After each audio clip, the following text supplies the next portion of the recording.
A cada semana a igreja vai nos orientando de como é que nós devemos viver, né? Toda a pregação da igreja é doutrinária e para a vida, né? Uma doutrina, o dogma, que fundamenta a moral e que nos leva a uma vivência espiritual, né? É claro que nós somos corpo e alma, mas, em primeiro lugar, devemos buscar as coisas do Espírito. Como disse São Paulo na Epístola, não devemos dar lugar aos desejos da carne, e sim aos desejos do Espírito. E é neste sentido que o Evangelho de hoje vem ao nosso encontro, nos falando três coisas muito importantes. A primeira, o valor de nossas escolhas. A segunda, a importância da confiança na providência divina. E a terceira, o nosso compromisso com a justiça. O que eu falo aqui, falo sempre para vocês, é fundamentado sempre na doutrina da igreja. Aqui eu nunca falo opiniões pessoais, até porque não interessa. O que importa no sacerdote é ser um pregador, não de uma doutrina sua, mas daquilo que o Evangelho nos diz e aquilo que a igreja, guiada pelo Espírito Santo, nos ensina. Esse é o fim de toda pregação. E é nisso que vocês devem confiar. Confiar naquilo que a igreja ensina. Porque a igreja sim é guiada pelo Espírito Santo. E o pregador, quando ensina aquilo que a igreja ensina, ele também aí é guiado pelo Espírito Santo. Vejamos o que Jesus diz primeiro. Não podeis servir a dois senhores, ou a Deus ou às riquezas. A palavra riqueza aqui é usada em aramaico mamona, que era ao mesmo tempo um Deus, entre aspas, pagão. Então, quando Jesus fala não podeis servir a Deus e as riquezas aí não tem apenas o sentido de dinheiro ou de bens materiais, mas de toda espécie de idolatria, que podem ser adorar a falsos deuses, que o mundo nos propõe, adorar a si próprio e adorar também o dinheiro, as coisas materiais. São Paulo diz aí o termo mundo também pode ser objeto de adoração. O mundo com as suas máximas, o mundo que combate contra nós, o mundo que é inimigo de Deus, inimigo do homem. Então nós temos que ter o cuidado de não querermos compactuar com o mundo. Quem se faz amigo do mundo se torna inimigo de Deus. E quando falamos mundo aí, não dizemos a obra bonita, bela que Deus criou. Não é esse mundo. Deus criou o mundo. Também não é o mundo como a generalidade das pessoas. Não. Mas o mundo aí é tudo aquilo que combate contra Deus. Seja dentro de nós mesmos, quando compactuamos com tudo aquilo que ofende a Deus, seja o mundo como uma organização conspirativa contra Deus. E há essa organização dos sem Deus, e que combatem a Deus, e combatendo a Deus, combatem a igreja. Isso nós já vemos no próprio Antigo Testamento, o profeta Ezequiel, quando mostra que no subsolo do templo, já sacerdotes se reuniam para conspirar. Nós vemos essa conspiração também nos tempos de Moisés, nos tempos de Cristo. Isso fica muito claro quando o Sinédrio, já cheio de pessoas que queriam um Deus segundo o seu modo de agir ou de pensar, manipulavam o povo. Isso também existe hoje. Existe a conspiração dos sem Deus, que se organizam para corromper as pessoas e destruir tudo aquilo que leva o homem a Deus. Quando falamos de família, falamos de pureza, falamos de castidade, falamos de vivência da fé, Tudo isso é colocado por alguns que conspiram contra Deus como tabus que devem ser quebrados. E lutam para quebrar esses tabus que levam o homem à sua própria ordem sobrenatural. E quando fala servir a Deus e as riquezas, é servir a esse mundo. Nós temos que ter coragem de sermos diferentes do que o mundo nos propõe. Não por vaidade, não por orgulho ou por arrogância de nós nos acharmos melhores do que os outros. Não, porque ao servir o Evangelho, nós nos tornamos diferentes e caminhamos no sentido contrário. O mundo que propõe suas modas, que propõe suas máximas, o poder do dinheiro, o poder do prazer, o poder dos bens materiais, o próprio poder pelo poder em si, de dominação de umas pessoas com relação às outras. Mas esta luta não é apenas exterior, é uma luta interior, e começa dentro de nós. Então não podemos servir a Deus e ao mundo, ou servir a Deus e a nós mesmos. Não podemos ter outros deuses, e muitas vezes se tem, quando não se tem a coragem de lutar contra eles. Dizem os santos que quando nós queremos servir a Deus e ao mundo, nós nos tornamos incoerentes, nos tornamos hipócritas. Hipócritas ou incoerentes quando nós somos católicos e servimos a Deus e a igreja, e no trato com o nosso semelhante, nós tratamos mal, não temos caridade, não somos caridosos com aqueles que estão sujeitos a nós, não somos respeitosos com aqueles que estão acima de nós. Terminamos, mesmo como membros da igreja, descuidando e nos tornando servos do mundo, servos da mamona ou da carne, como nos diz São Paulo na epístola de hoje. Não podeis servir a dois senhores, ou a Deus ou ao mundo, ou a Deus ou às riquezas, ou a Deus ou ao próprio eu, ou a Deus ou à própria carne. É evidente que essa luta é grande em nós. Daí a necessidade que nós temos da graça para vivermos unidos a Deus. A importância dos sacramentos, da nossa vida de oração, da nossa circunspecção, ou seja, caminharmos com seriedade, como diz São Paulo, com temor e com tremor. Isto é bem claro. E não nos decepcionarmos no sentido conosco mesmos, não nos desesperarmos nas nossas quedas, porque somos frágeis, e quando caímos, Deus permite para que nós sejamos mais humildes conosco, diante de nós mesmos, e sejamos mais caridosos e misericordiosos com aqueles que caem, e todos nós caímos. Um segundo ponto, Jesus nos diz: olhai os lírios do campo e olhai as aves do céu. Os diversos autores, os santos padres, sobretudo, colocam aí uma lição da providência de Deus. A providência de Deus, que é o governo que Deus tem sobre todas as coisas. Tudo segue a esse governo. Mesmo quando Deus permite o mal, e Deus permite porque Deus respeita a liberdade humana, Deus Todo-Poderoso, Ele se depõe de seu poder diante da vontade humana, porque Ele respeita a liberdade. Porém, Ele tira sempre do mal um bem. E toda a providência divina só tem um fim. Todo o governo que Deus tem de todas as coisas, seja de todas as coisas materiais, seja de todos os homens, seja das nossas vidas, de toda a organização humana, respeitando a liberdade humana, Deus continua no controle e governando todas as coisas, tirando daí sempre um bem maior, seja para a sua glória, seja para a salvação. O objetivo da providência divina com relação a nós é a nossa salvação.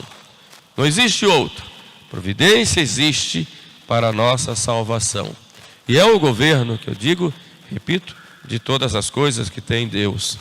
Por isso os homens podem pular para lá, para cá, fazerem suas batalhas, suas guerras, suas perseguições, suas maldades, mas Deus está no comando. Deus permite porque respeita as escolhas. E quantos sofrem por causa dessas escolhas mal feitas que nós fazemos. É incrível como nós reclamamos muito das escolhas dos outros.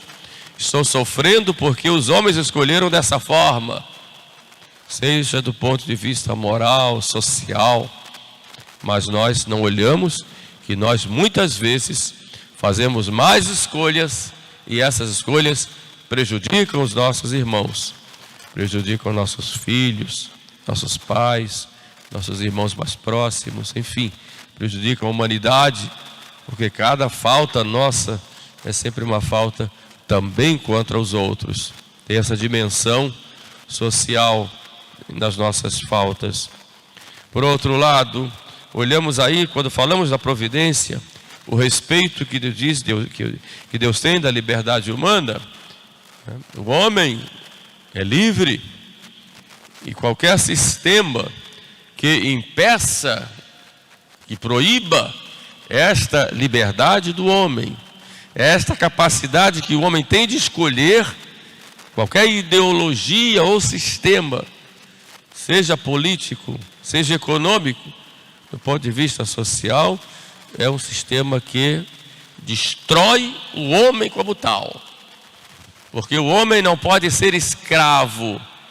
Quando o homem se torna escravo, seja do pecado, seja de um sistema qualquer, imposto pelos outros, o homem deixa de ser humano e se torna pior do que os animais. Daí o fato da igreja sempre condenar ideologias que destroem a liberdade do homem de pensar e de escolher, de agir. E é um absurdo que ainda existam pessoas na igreja que defendam ideologias que destroem a capacidade de escolha do homem cultuar a Deus, do homem escolher casar ou não casar, do homem escolher fazer uma coisa ou fazer outra. É claro que a liberdade, ela nunca pode ser usada para o erro, para ofender a Deus. Mas esta capacidade de escolha que o ser humano tem é dada pelo próprio Deus. O homem, então, é sempre livre nas suas ações e, evidentemente, também responsável quando livremente escolhe. Por isso, se faz escolhas boas, vai ter mérito. Se faz escolhas ruins, vai ter o demérito e vai também arcar com as consequências.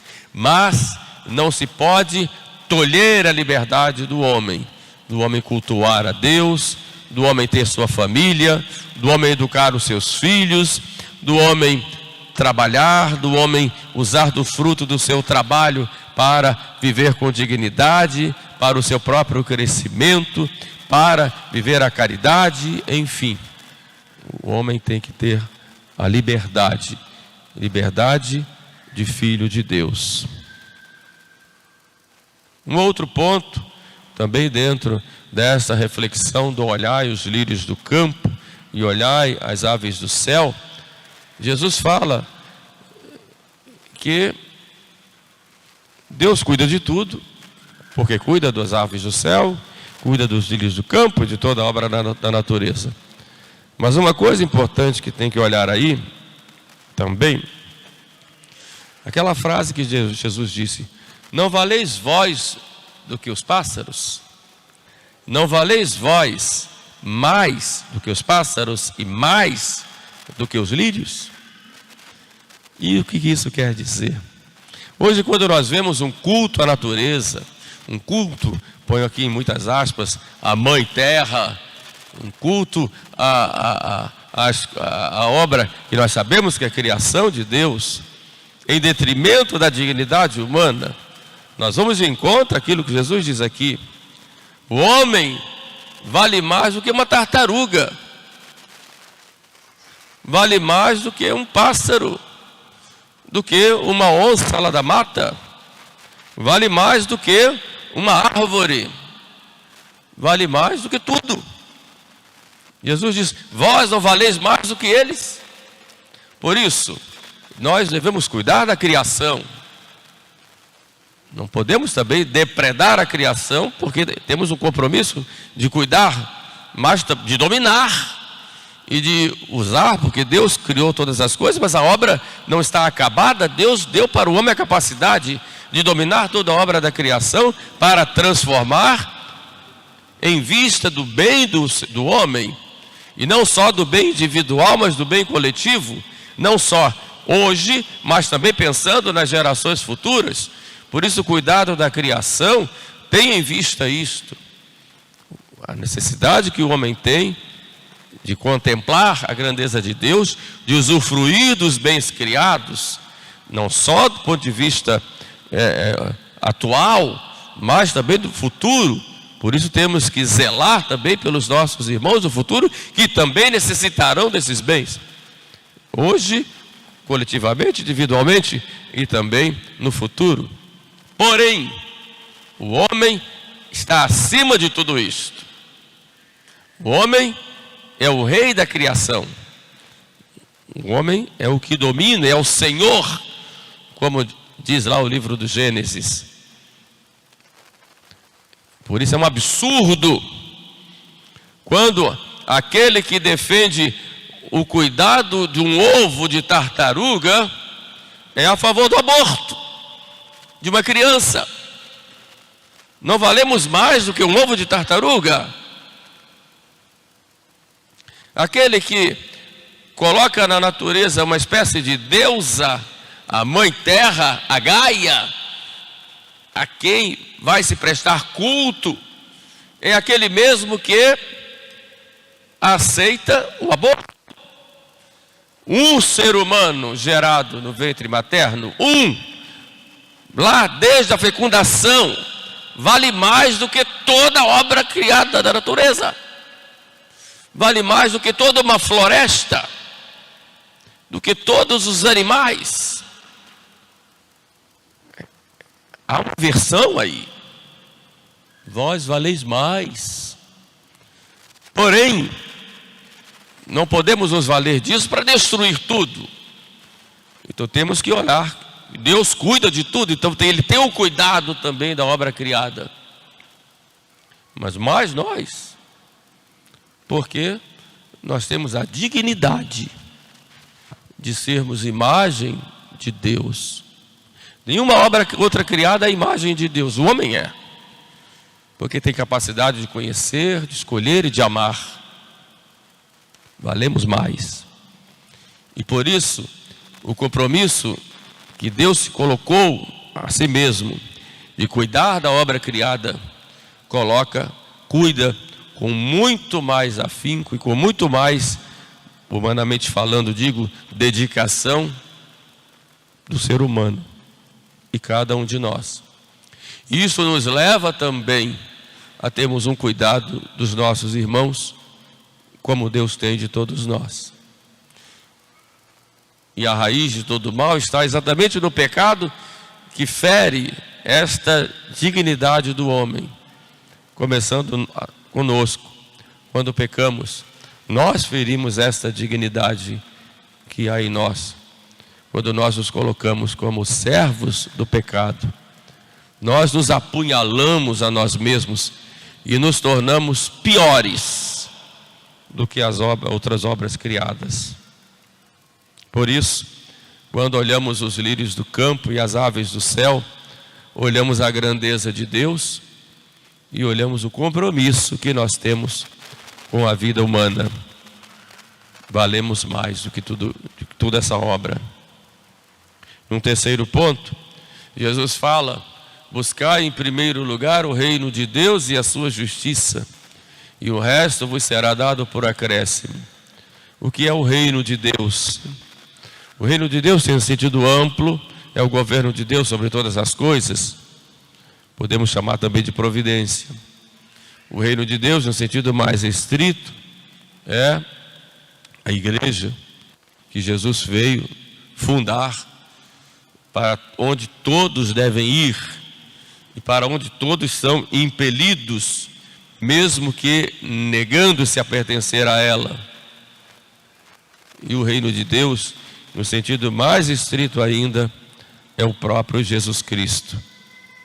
Buscai em primeiro lugar o reino de Deus, primeiramente isto, e o resto vos será dado por acréscimo. Mas Cristo fala aqui, reino de Deus e sua justiça. E quando entendemos justiça aqui, justiça no seu sentido próprio, como dizia o piano, dar a César o que é de César e dar a Deus o que é de Deus, dar a cada um aquilo que lhe é devido. Por isso devemos cuidar de viver essa justiça, dando em primeiro lugar a Deus o que é de Deus. E a justiça, ela nos leva a honrarmos a Deus. É a lei da justiça, é a lei da caridade, a lei de amar a Deus sobre todas as coisas e amarmos o nosso próximo como a nós mesmos. Por isso a justiça social que é necessária e que a igreja sempre ensinou com a sua doutrina, aquilo que nós chamamos de doutrina social da igreja, fala do ser humano que deve ter como digno que é de ser imagem e semelhança de Deus, ou imagem de Deus, deve ter aquilo que é necessário para ele viver essa dignidade, o seu alimento, a sua casa, a sua vestimenta, a dignidade de poder ter sua família, de ter a capacidade de viver as suas escolhas. Então a justiça social pregada pela igreja vai nesta linha de olhar no ser humano a dignidade que ele tem como imagem de Deus. E o que governa, ou o fio condutor de toda a justiça social, é a caridade. É isso que a igreja prega. Por isso a igreja sempre prega a conversão do coração humano, para que vivendo a caridade, vive essa justiça na sociedade. Não é uma luta, não é a luta de classes que a igreja prega. A igreja condena a luta de classes. Também não é, e a igreja prega contra, o colocar o capital como se fosse o fim último de todo o trabalho humano. Não. Ou o sucesso material como fim último. Não. Ou o lucro como fim último de toda a organização social. Também não. O fim último é Deus. E Deus que olha o homem na sua dignidade e o acolhe como filho. Por isso, se por um lado a igreja prega contra as ideologias, por exemplo, todo o totalitarismo, o comunismo, o socialismo, que manipula o ser humano como se fosse um objeto, tolhendo sua capacidade de pensar, de agir e de escolher, e dominando o ser humano. E a igreja condena essas doutrinas totalitárias, que tira do homem a capacidade da própria liberdade. E a gente vê aí na história, e quando a gente percebe que o engano é tão grande, que leva pessoas a abraçarem esse sistema, que a igreja condena, e que trouxe para o mundo milhares e milhares de mortos, e muitas pessoas não enxergam isso. Por outro lado, a igreja condena também aqueles que usam do ser humano como uma máquina de produzir, sem olhar a sua dignidade, colocando o ser humano apenas como também um objeto que se usa e joga fora. Então, nesse sentido, a doutrina social da igreja, ela é bem clara. E o primeiro princípio é este: o homem deve ser tratado com dignidade, e a dignidade de imagem de Deus. Portanto, nós temos que seguir essa doutrina. Por isso a igreja ela não tem opções para um lado nem para o outro. está no equilíbrio. E esse equilíbrio consiste exatamente em olhar a primazia do homem, o homem que busca a Deus, evidentemente a primazia de Deus, mas eu digo aqui do ponto de vista humano, do ponto de vista social, o homem deve buscar viver essa união com Deus e deve ser proporcionado isso.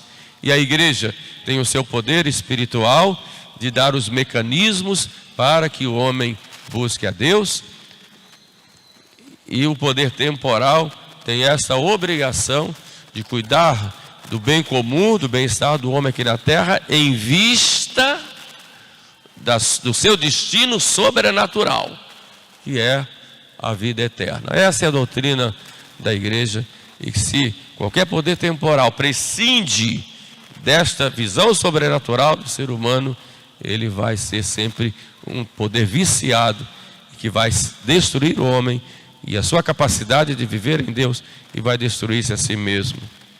E quando Cristo diz: buscai em primeiro lugar o reino de Deus e a sua justiça, e o resto vos será dado por acréscimo, nós aí nos perguntamos, se nós não temos nem esse resto, evidentemente porque nós não estamos buscando em primeiro lugar o reino de Deus. E um outro ponto importante dentro dessa mesma reflexão é que quando nós buscamos o resto, nós não temos nem o resto e nem o principal. E quando uma igreja se compromete, e dela é comprometida em levar os homens para o céu, se ela se esquece disso, não digo a igreja em si, mas os homens da igreja se esquecem disso, os homens terminam levando o homem ao vazio, a uma vida sem sentido. E isso a gente não pode fazer.